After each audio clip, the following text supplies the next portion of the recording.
ఇది క్రికెట్ చరిత్రలో మీరు చాలా అరుదుగా చూసే సీన్. ఫ్రీ హిట్లో కూడా ఇంత గందరగోళం జరుగుతుందా? ఒక్క బంతి, ఇద్దరు ప్లేయర్లు, ఎస్ నో కాల్. చివరికి ఏమైందో ఎవరికీ అర్థం కాని పరిస్థితి. పిఎస్ఎల్ మ్యాచ్లో జరిగిన ఈ కామెడీ ఆఫ్ ఎర్రర్స్ ఇప్పుడు సోషల్ మీడియాలో వైరల్ అవుతోంది. ఫ్యాన్స్ ఒకే ప్రశ్న అడుగుతున్నారు, ఇది ప్రొఫెషనల్ క్రికెట్నా లేక గల్లీ క్రికెట్ డ్రామా? పాకిస్తాన్ సూపర్ లీగ్లో బుధవారం జరిగిన పెషావర్ జల్మీ వర్సెస్ క్వెట్టా గ్లాడియేటర్స్ మ్యాచ్లో ఈ విచిత్ర ఘటన చోటు చేసుకుంది.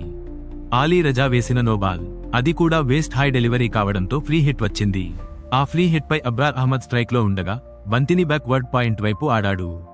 మొదట సింగిల్ కోసం కాల్ ఇచ్చాడు, కానీ మధ్యలోనే పరిస్థితి పూర్తిగా మారిపోయింది. ఉస్మాన్ తారిక్ ఇప్పటికే పిచ్ మధ్యలోకి వచ్చేసి తిరిగి వెనక్కి వెళ్లాల్సి వచ్చింది. ఇక్కడే అసలు డ్రామా స్టార్ట్ అయింది. ఫీల్డర్ బంతిని అందుకుని మొదట స్ట్రైకర్ ఎండ్కు త్రో వేయాలని ట్రై చేశాడు, కానీ ఆలోచన మార్చుకుని బౌలర్ ఎండ్కి త్రో వేశాడు. కానీ ఆ త్రో కూడా స్టంప్స్ను మిస్ అయింది. నిజానికి ఆ త్రో సరిగ్గా తగిలి ఉంటే ఉస్మాన్ అవుట్ అయిపోయేవాడు. ఒక్క బంతిలో 3 తప్పులు, 2 ఛాన్సులు, కానీ వికెట్ మాత్రం రాలేదు. ఇదే సీన్ ఇప్పుడు కామెడీ ఆఫ్ ఎర్రర్స్ గా వైరల్ అవుతోంది. ఈ గందరగోళం మధ్య కూడా పెషావర్ జల్మీ మాత్రం మ్యాచ్ పై పూర్తి కంట్రోల్ సాధించింది. క్వెట్టా గ్లాడియేటర్స్ ను కేవలం 154 పరుగులకే ఆపేశారు. సుఫియాన్ ముకీమ్, ఇఫ్తికార్ అహ్మద్ అద్భుతంగా బౌలింగ్ చేస్తూ కీలక వికెట్లు తీశారు. ముఖ్యంగా ఇటీవల మ్యాచ్లో కూడా సుఫియాన్ తన స్పిన్తో బ్యాట్స్మన్లను ఇబ్బంది పెడుతూ ఫామ్లో ఉన్నాడు. టార్గెట్ చేజ్లో జల్మీ పూర్తి డామినేషన్ చూపించింది. బాబర్ ఆజం క్లాస్ అంటే ఏమిటో మళ్లీ చూపించాడు.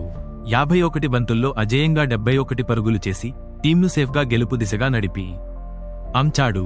మొహమ్మద్ హారిస్, కుసాల్ మెండిస్తో కలిసి మంచి పార్ట్నర్షిప్స్ నిర్మిస్తూ టార్గెట్ను చాలా ఈజీగా చేజ్ చేశారు. ఇటీవల కూడా బాబర్ కన్సిస్టెంట్గా పరుగులు చేస్తూ తన ఫామ్ను కొనసాగిస్తున్నాడు. ఈ విజయంతో పెషావర్ జల్మీ ప్లేఆఫ్స్ కు మరింత దగ్గరైంది. టేబుల్ టాప్లో కొనసాగుతూ మొత్తం 7 మ్యాచ్ల్లో 6వ విజయం నమోదు చేసింది. ముఖ్యంగా వరుసగా 5 విజయాలు సాధించడం వారి మొమెంటంను ఇంకా పెంచింది. ఇస్లామాబాద్ యునైటెడ్తో జరిగిన మ్యాచ్ వర్షం కారణంగా రద్దు అయిన తర్వాత ఈ టీం మరింత స్ట్రాంగ్గా తిరిగి వచ్చింది. మొత్తానికి ఈ మ్యాచ్లో ఒకవైపు Babar class batting, Zalmi domination కనిపిస్తే మరోవైపు ఆ ఫ్రీ హిట్ గందరగోళం మాత్రం మ్యాచ్ హైలైట్గా మారింది. క్రికెట్లో ఒక్కోసారి ఇలా చిన్న మిస్టేక్స్ కూడా పెద్ద ఎంటర్టైన్మెంట్గా మారిపోతాయి. అదే ఈ మ్యాచ్ చూపించింది.